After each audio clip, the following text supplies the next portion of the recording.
You're once again welcome to my channel and to this video. We've been on an exciting journey of exploring the benefits of living a sexually pure life, and it's been so insightful. I believe you've looked at the other videos before this one.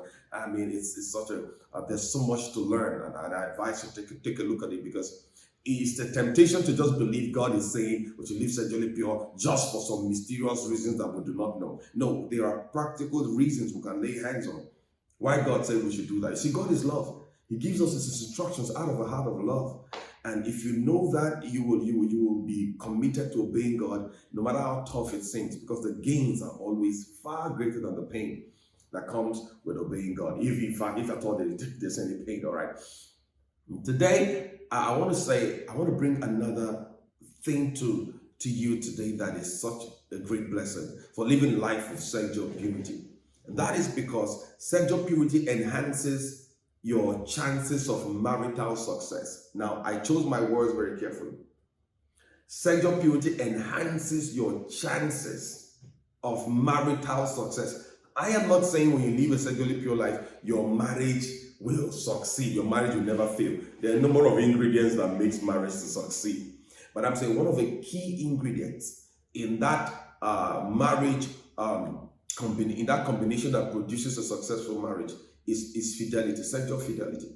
And it's so powerful. You see, when you live an immoral life, first, it affects the choice of a partner you will choose. Romans chapter 12, verse 1 to 2 says it makes it clear that, when you yield your body as a living sacrifice to God, it affects your capacity to know the will of God. It positions you to know the will of God. When you live an immoral life, it is difficult for you to choose a partner that is God's will for you, because you will choose people based on very wrong parameters. You will choose people majorly for sexual considerations. And when you get married, you realize that the purpose of marriage is way beyond just having sex. I'm telling you the truth. And then your marriage begins to suffer. And a lot of marriages are breaking down like that because people got married for the primary reason of sexual satisfaction. And I talked a bit about that, in the video, in an earlier video. When I talked about don't marry the flesh, you mustn't marry the flesh of your flesh. So sexual immorality first perverts who you choose. It affects who you choose. You will choose the wrong person. Like I said in Genesis chapter 2, when God created Adam and brought brought Eve to him. Adam said, "This is now bone of my bones and flesh of my flesh." He didn't say, "This is now flesh of my flesh and bone of my bones." All right. The primary consideration for Adam choosing Eve and embracing her to be his wife was not because of her beautiful body that would be good for sex. It was something deeper, the bones. You can look at the other video and get more details on that. So sexual immorality first perverts your capacity to choose a partner that will make marriage work with you. So that's where it starts from. And then when you get into marriage, there are other things about immorality that also, immorality affects your capacity to bond with people in marriage. In fact, when you are getting immorally involved with somebody, somebody you want to marry during courtship, what it does is that it takes your eyes off, it blinds you to the real issues you should be looking at before marriage. And you are so blinded. Anytime you meet, you're looking for how to touch and just have sex and not talk about and look at yourselves critically and see whether there are areas of your life you need to adjust before you get into marriage. There are things you don't adjust before marriage that becomes difficult or even impossible to adjust when in marriage. So immorality has all these complications. And then when you get into marriage, immorality still continues to plague marriages. One, people begin to have basis for comparison. When you have been engaged in immorality, sleeping with people here and there, you begin to have basis to compare your spouse with. And that affects your marriage. You begin to find dissatisfaction in your marriage. Pornography is mounting pressure on marriages, perverting people's sexual expectations. People are in marriage and wanting to demand from their spouses something they saw in the porn video.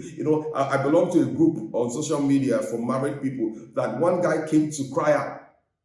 He said that on the wedding night before he will make love to his wife. His wife said that he must lick her armpit and lick her toes before she can be aroused to have sex. I see he was confused, but this is the first night. He didn't want to spoil the fun, so he did it. Then whenever they want to have sex, she says that that's the only way she gets aroused. You lick her toes and lick her armpit. So this guy came out to cry and he said, look, I've been licking armpit and toes for too long. I can't take it anymore. Please help me. What should I do? Pornography is doing damage to marriages. A research, I think in America, I read a research, I think it was based on, it was an American-based research, where I think more than 50% of marriages that were going for divorce, at least one of the partners was involved in pornography. It's damaging marriages, damaging expectations, destroying trust. Another thing that is so damning about immorality, as it has to do with marriage, is the fact that when two people are involved in sex out of marriage, or maybe even sleeping with themselves before they got married, they lose the capacity to trust each other in marriage. And no lasting relationship can be built without the foundation of trust. So immorality damages your capacity to trust each other. Of course, these things can be worked upon, okay? You can submit yourself to a godly counselor who can help you to restore these foundations and deal with these things. Okay, if immorality is plaguing your marriage, it can be salvaged. Okay, God can help you. But what I'm saying is that why go through all that trouble when you can just have a marriage that is, that can just have a right foundation to grow and become strong by embracing a life of sexual purity? Please, purity is priceless. It will enhance your capacity to choose the right spouse. It will also enhance your capacity to build a strong marriage. I'm not saying that's the only thing that is required for a marriage to work, but it's one of the critical ingredients that will make your marriage to stand.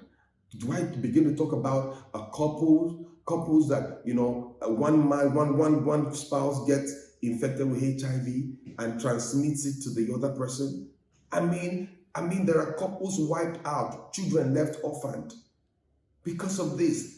There are children infected with HIV from birth because of the immorality of their parents.